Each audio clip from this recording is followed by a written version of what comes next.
Good morning students. Beta, today we will start from chapter number 22. The name of the chapter is data handling pictographs. देखिए pictograph जो है आप 5th में भी पढ़ के आए हो। पिक्टोग्राफ में क्या होता है, जो आपको डाटा दिया होता है आपने उसको पिक्चर्स बना के उसको शो करना होता है। ठीक है, अब कितनी सारी इन्फॉर्मेशन होती है तो आपने उस सारी इन्फॉर्मेशन को पिक्चर से जब आप शो करते हो तो वो बड़ी इजीली समझ आ जाता है। अब देखिए यहाँ पे देखिए एक पिक्टोग्राफ, यहाँ पे टेबल दिया है, मंथ दिए हैं Jan, Feb, March, April, May, June. Number of vehicles sold 300, 250, 400, 100, 150, 350। अगर हम 300 ऐसे पिक्चर्स बनाएंगे यहाँ पे 300 तो कितना लेंथी सम हो जाएगा, वो तो समझ भी नहीं आएगा। अगर हमने देखना है कि अब हमारे पास इनमें कॉमन क्या है, देखिए इनमें कॉमन 50 भी आ सकता है, इसमें कॉमन 100 भी आ सकता है। ठीक है, जैसे इन्होंने बुक में ये सॉल्व किया हुआ है सम, इन्होंने 100 ले लिया, एक कार का जो है इन्होंने 100 के इक्वल मान लिया इसको। तो देखिए इसका मतलब है कि जब आपने इसको 100 से डिवाइड किया, 300 को 100 से किया, आपके पास 3 आ गया। दैट मीन्स कितनी कार्स? 3। तो आप कितने ईजिली समझ सकते हो कि 100 3 300। दैट मीन्स जैन में आपने 300 कार्स बेची हैं। 3 कार से ही शो हो रहा है कि एक कार अगर 100 के इक्वल है, 100, 200, 300। तो अगर यहाँ पे आप 300 कार्स बनाते हो तो वो तो आपको समझ ही नहीं आएगा कि सम किया क्या है। अब देखिए 3 से सभी को पता चल रहा है कि ठीक है यहाँ पे 100 है तो ये 3, यहाँ पे 3 कार्स बन गई तो ये 300 के इक्वल है। फेब में देखिए 250 है, यहाँ पे 100 है तो ये कितनी बन गई? 2 फुल बन गई और हाफ जो है वो बन गई 50 की। ठीक है, 250 2.5 आ गया ना, 250 को डिवाइड किया 100 से 2.5 तो ये बन गई 2.5। 400 की क्या बन गई? 4। ईजिली समझ आ रहा है। 100 की 1, 150 की 1.5, दैट मीन्स एक कार फुल और एक हाफ। 350 की 3 फुल और एक हाफ। अगर आप 50 से करोगे इस सम को वो भी आपका ठीक होगा, बट अगर पेपर में आपको ये बताया हुआ है कि ये 100 इक्वल मानना है तो आप इसको फिर 100 से ही करोगे। अब बेटा हम आएंगे एक्सरसाइज 22.1 पे। देखिए अब सम क्या है इसके, आप एग्जाम्पल्स को भी देख लेना एक बार। First sum is the sale of electric bulbs on different days of a week is shown below. देखिए ये सम में आपने पिक्टोग्राफ ड्रॉ नहीं करना, जिसमें इन्होंने पिक्टोग्राफ खुद ड्रॉ किया है उसमें आपको क्वेश्चंस दिए होंगे, आपने क्वेश्चंस के आंसर लिखने हैं। Keep in mind. ओके, इन्होंने ये नहीं बोला कि आप पिक्टोग्राफ ड्रॉ करो क्योंकि उन्होंने खुद किया हुआ है। अब देखिए एक बल्ब इन्होंने बोला है 2 बल्ब के इक्वल है।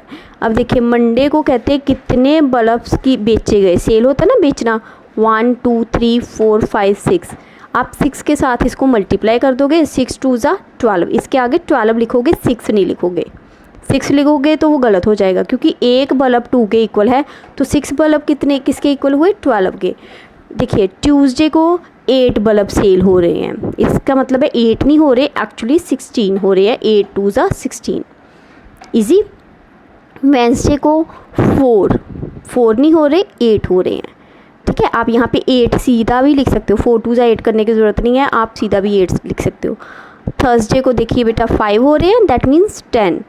फ्राइडे को 7, दैट मीन्स 14। सैटरडे को 4, दैट मीन्स 8। संडे को 9, दैट मीन्स 18। क्लियर? अब आप देखिए ये आपने, जैसे आप इंग्लिश में कॉम्प्रीहेंशन समझते हो उसी तरह से पहले आपने इसको सॉल्व कर लिया। उसके बाद जब आप सम्स करोगे आपके लिए इजी हो जाएगा। अगर आप एक एक सम को लेते हो उसको सॉल्व करते हो फिर आपके लिए डिफ़िकल्ट है।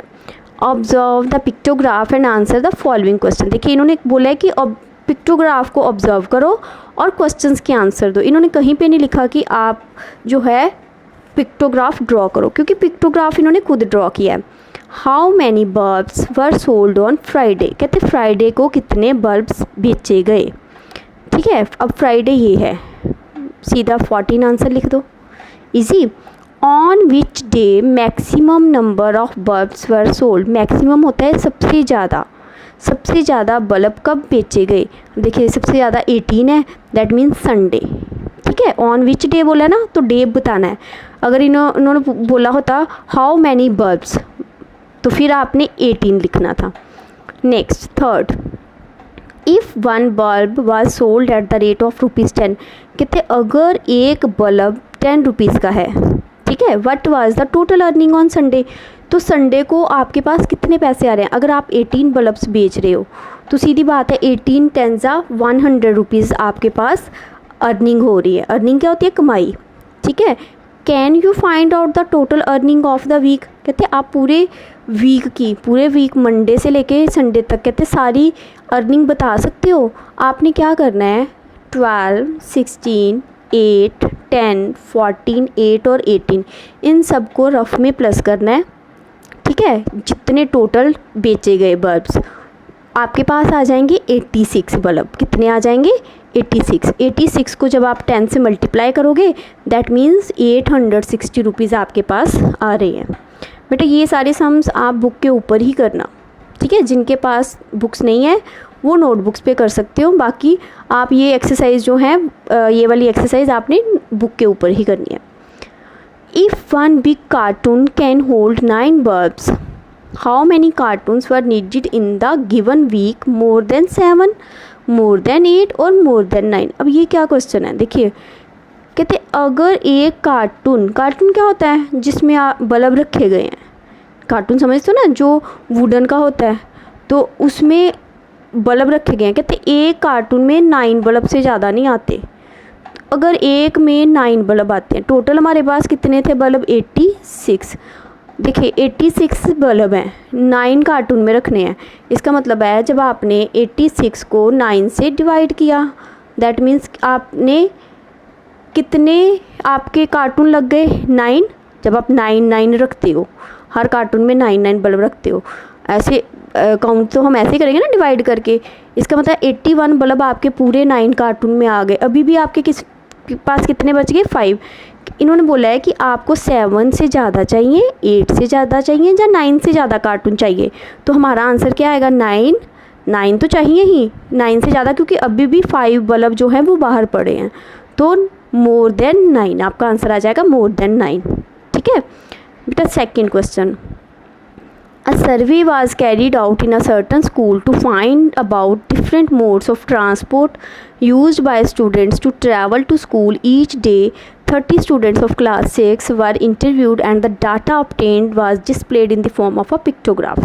हाँ जी, देखिए इसमें क्या है कि ट्रांसपोर्ट का बताया कि बच्चे जो हैं, कोई स्कूटर पे आ रहा है, कोई पब्लिक बस पे आ रहा है, कोई स्कूल बस पे आ रहा है, कोई साइकिल पे आ रहा है, कोई चल के आ रहा है। तो कहते अब देखिए एक स्टूडेंट जो है, इन्होंने ये नहीं बताया कि एक स्टूडेंट को किसके इक्वल मानना है, इसलिए हम कुछ नहीं बोला, हम 1 स्टूडेंट को 1 के इक्वल ही मानेंगे, ठीक है। तो 30 स्टूडेंट्स हैं। सबसे पहले आप देखिए स्कूटर पे कितने स्टूडेंट आ रहे हैं, 4, पब्लिक बस में 5, स्कूल बस में 10, साइकिल पे 3, वॉकिंग चल के आ रहे हैं 8। इन सबको प्लस करोगे ये आ जाएगा 30। दैट मीन्स सब 1 के इक्वल है। अब देखिए बेटा, look at the above pictograph and answer the following question. देखिए बेटा ये वाला जो क्वेश्चन है ना, इन्होंने यही लाइन ऊपर वाली सेम लिख दी है।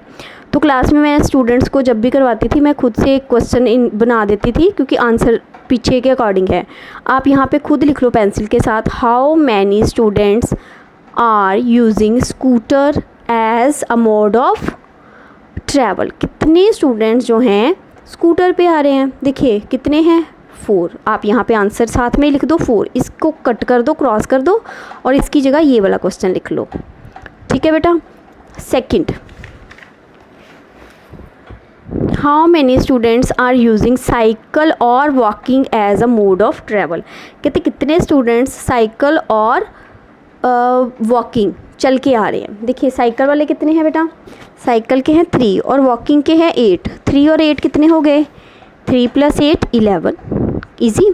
Which is most popular mode of travel. सबसे मोस्ट पॉपुलर, सबसे ज़्यादा स्टूडेंट्स किस पे आ रहे हैं, देखिए स्कूल बस में। आप लोग भी ज़्यादा स्टूडेंट्स स्कूल बस में ही आते हो ना, तो कौन सा पॉपुलर मोड है, दैट इज़ आप लिखोगे स्कूल बस। थर्ड सम बेटा, the number of girl students in each of coed middle school is depicted by the following pictograph. देखिए यहाँ पे एक गर्ल किसके इक्वल है, 4। बस इसको आपने माइंड में रखना है। अब देखिए क्लासेस कितनी है, 1 से लेके 8 तक क्लासेस हैं। देखिए 1 2 फर्स्ट क्लास में कितनी क्लासेस हैं, 1 2 3 4 5 6। कभी ऐसा हुआ है कि आपकी क्लास में 6 गर्ल्स हों, मतलब 6 हो सकती हैं, ये कोई वो चीज़ नहीं है, बट देखिए पूरे की पूरी क्लास में अगर हम बोलें कि पूरी क्लास में गर्ल्स 6 हैं तो 6 स्टूडेंट्स की क्लास तो नहीं होगी ना। इसका मतलब है कि 1 गर्ल 4 के इक्वल है, दैट मीन्स 6 4 ज़ा 24। अगर वो अकेली गर्ल्स की ही क्लास है, गर्ल्स ही उन्होंने बोला है ना ऊपर, तो इसका मतलब है फर्स्ट क्लास में 24 गर्ल्स हैं, ठीक है। सेकंड क्लास में 1 2 3 4 4.5, ठीक है। तो बेटा 4.5 को आप किससे मल्टीप्लाई कर दोगे, 4 से, तो आपके पास 18 आ गया। यहाँ पे आप लिख दोगे 18। इन दूसरा वे क्या है, आप 1 2 3 4 4 4 ज़ा 16, 4 को 4 से किया 16 आ गया। तो 4 का हाफ क्या है 2, 16 प्लस 2, ये भी ठीक है, 16 प्लस 2 भी कर सकते थे, 16 प्लस 2 दैट इज़ 18, जो आपको ईजी लगता है। आगे देखिए बेटा थर्ड क्लास में 1 2 3 4 5 5 4 ज़ा 20। फोर्थ क्लास में 1 2 3 3.5 है, 3.5 को भी आप 4 से मल्टीप्लाई कर सकते हो, तो क्या आ गया 14। अदरवाइज़ आपको बताया था 4 3 ज़ा 12, 12 प्लस 2 14। फिफ्थ में इन द सेम वे 10 आ गया, 6 में 16, 7th में 12 और 8th में 6। इजी बेटा। अब देखिए observe the above pictograph and answer the following question. Which class has the maximum number of girl students. किस क्लास में मैक्सिमम गर्ल स्टूडेंट्स हैं। देखिए बेटा ऊपर इन्होंने बोला कोएड, कोएड होता है गर्ल्स भी हैं बॉयज़ भी हैं, ठीक है। तो ये नहीं सोचना गर्ल्स की क्लास है, कोएड मतलब होता है बॉयज़ और गर्ल्स इकट्ठे हैं, बट इन्होंने सिर्फ गर्ल्स की हमें बोला है, ठीक है। Which class has the maximum number of girl students. सबसे ज़्यादा गर्ल्स कौन सी क्लास में हैं, देखिए क्लास 1 में 24 थी ना, तो आप लिखोगे क्लास 1। नंबर ऑफ़ स्टूडेंट्स नहीं बताने, नंबर ऑफ़ गर्ल्स नहीं बतानी। Is the number of girls in class 6 is less than the number of girls in class 5th। कहते जो 6 क्लास की गर्ल्स हैं वो 5th क्लास से कम है, 6 की ज़्यादा है, कम नहीं है ना, तो ये आ जाएगा no. How many girls are there in 7th class. 7th में देखिए कितनी गर्ल्स हैं 12। Easy. Fourth question, in a village 6 fruit merchant sold the following number of fruit baskets in a particular session. Rahim, Lakhanpal, Anwar, Martin, Ranjit and Joseph. देखिए इन्होंने जो baskets बेची हैं fruits की, इसने 400, इसने 550, क्योंकि 1 2 3 4 5 और ये हाफ है 550 हो गया, ये 700, ये 950, ये 800 और ये 450। बेटा ये आप खुद करोगे सम, ठीक है, बहुत इजी है, ये मैंने आपको बता दिया है। तो ये जो है सम नंबर 4 और 5 आप खुद करोगे। व्हाट्सएप पे मैं इन दोनों सम्स के सोल्यूशन भेज दूँगी, 5th भी आप खुद करके सॉल्व करके देखोगे, ठीक है। तो 4th और 5th का सोल्यूशन आपके पास पहुंच जाएगा, ओके। तो इसकी आप प्रैक्टिस कर लेना। Tomorrow we will start from next exercise.